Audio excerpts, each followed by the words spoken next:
Greetings and happy Pentecost. Today is the day of Pentecost, and the readings appointed for today, upon which I'm sort of reflecting, is in the book of Acts, where they're all gathered and they're all speaking in different languages but understanding each other, and the wind and the fire, flames on the head, and everybody thinks they're drunk because it's crazy miraculous. And then there's this great poem entitled The Fire by Mary Oliver. And then in the book of John, it's where they are locked in a room because they're afraid after the crucifixion. If people are going to mess with them being his disciples and followers. And then Jesus appears through a locked door and breathes on them and says, "Peace be with you," and so on and so forth. You can look those up if you want. But there are so many images in these three readings that make no literal sense. In other words, literally, they are nonsense. A sound from heaven like a violent wind, divided tongues of fire, speaking in languages they'd never learned. Each heard their own language. Then over my head the red timbers floated. My feet were slippers of fire. The door fell open forever as I burned. The doors were locked and Jesus appeared. He breathed on them and out came the Holy Spirit. Forgiveness and not forgiveness rested on just them. We should be used to this by now.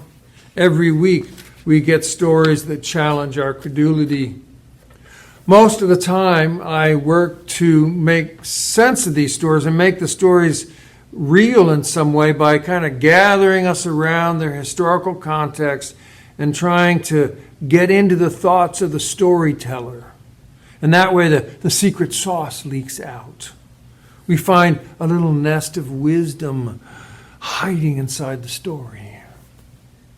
But this week the stories are too big, like Christmas and the empty tomb stories are way too big to whisper at the edges and make sense of the mysteries in their wide margins. So I give up. Today I give up. I give up and I give in to cacophony, to breath, to fire. Not the ones in those stories, the ones in our stories. The cacophony surrounds us in every minute of every day. The screaming chimeras shout out in our ears, and the voices of yesterday and today and even voices from tomorrow murmur in our brains like night crawlers squiggling in the dark, wet soil inside a cottage cheese container. That's a fishing metaphor in case you've never dug your fingers into a slithering knot of fat, slimy worms. But it's a real thing, that cacophony I'm talking about. We imagine that we understand the voices as if they're speaking directly to us in our own native language. But then, if we're the least bit humble, we question our understanding. Sometimes we listen to them, and sometimes we just hear them when we're trying not to listen to them. But most of the time, we wince because there are so many voices with so many needs and so many thoughts and so many ideas and so many problems and so much information we can't really do anything about or with. But even so, the voices, they keep assaulting us. Sometimes on really bad days, they're all we hear. Those voices reverberating around and around and around. Now, I'm not talking crazy here. I'm talking normal crazy, like you and I are normal crazy. Whether we have anxiety disorder, or we have a family dysfunction disorder, or a society's in big trouble disorder, or the world's falling apart disorder.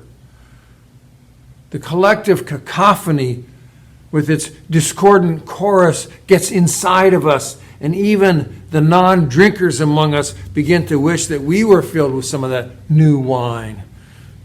That cacophony is what I'm talking about. That cacophony is what I mean. And then there is the breath. Where is that breath when we need it? I mean, really, Jesus, can we just get a little hot breath whispering on the curvature of our ear, please? It doesn't have to be you. It can be that Holy Spirit thing. That'd be fine. We just need a little coo with our whisper. That cacophony is a cloud above our heads like Pigpen's swirl of dust that follows them around. We need some peace. Give us some peace, Jesus. The peace of God surpasses all understanding and seems pretty doggone out of reach.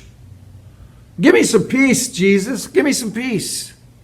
Whisper that peace in our ears and blow your breath onto our sweaty brows and into our jam-packed brains. We want, we need, we beg for some of that peace you promised.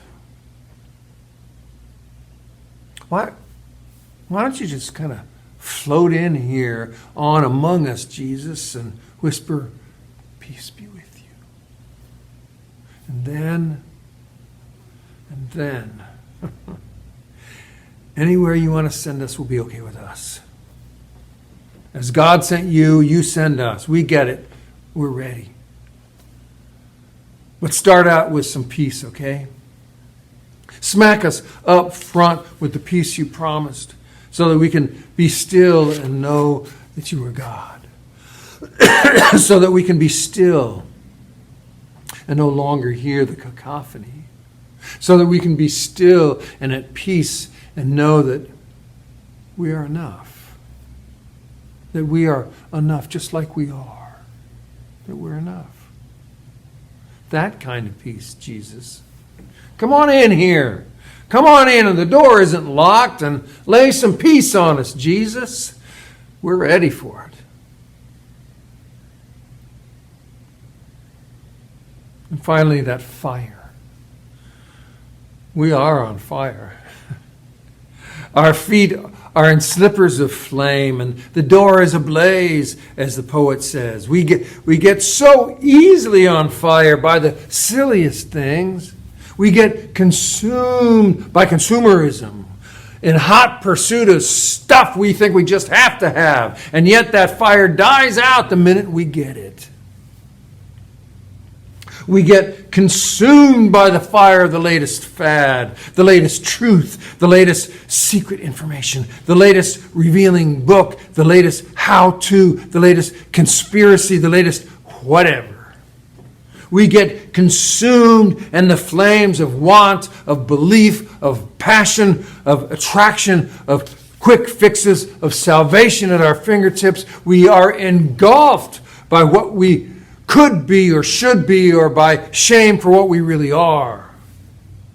The fires are burning around us and in us and between us. Anger sometimes consumes us. Wild passions or ideas can engulf us. So many things that later will seem so distant, so small, can nonetheless consume us in their flames. The ignition just seems to happen. Whoosh! And we're burning with something. Even those of us who like a nice slow burn, like embers underneath so that nobody knows that they're there, they're burning. People like that even get consumed. These flames, this fire, is mostly for the wrong things. And we get just engulfed. And suddenly we are surrounded by that cacophony again, and that peace Jesus brought is gone, and nowhere to be found. That fire.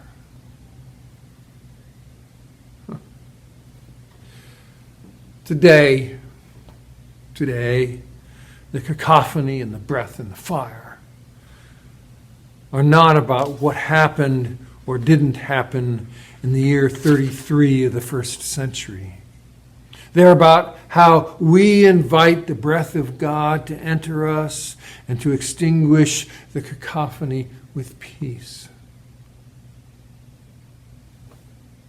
The cacophony is real. The fire is real. And the breath of God is real too. We know it's real because we have received that peace before. I know you have.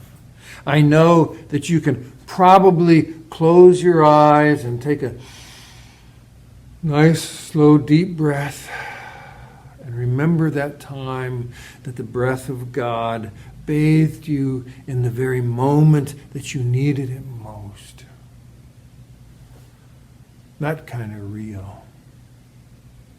So honestly, I don't really know much about what was really going on back in 33, or even back in 88 when Luke wrote his book of Acts. And I don't know what was going on back in 99 when John wrote his story, and I'm only guessing at those dates.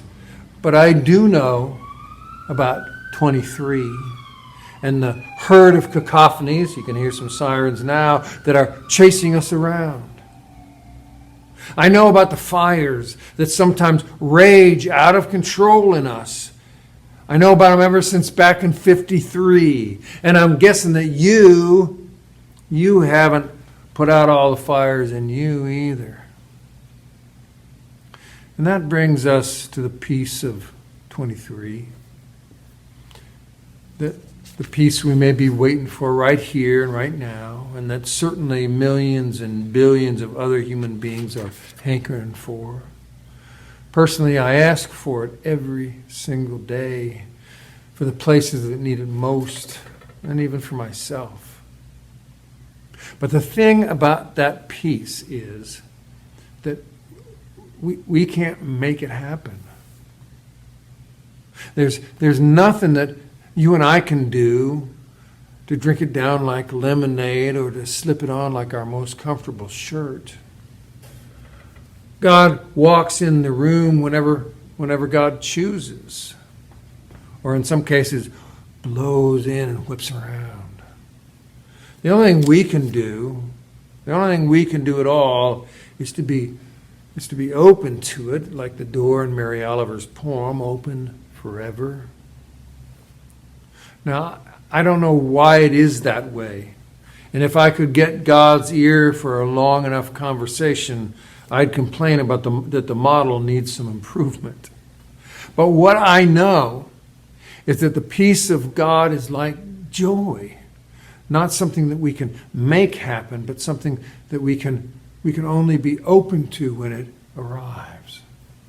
And oddly, something about working on that openness seems to welcome it in just a little more often. So happy Pentecost, whatever the story. And I do wish you peace. Thanks for being here.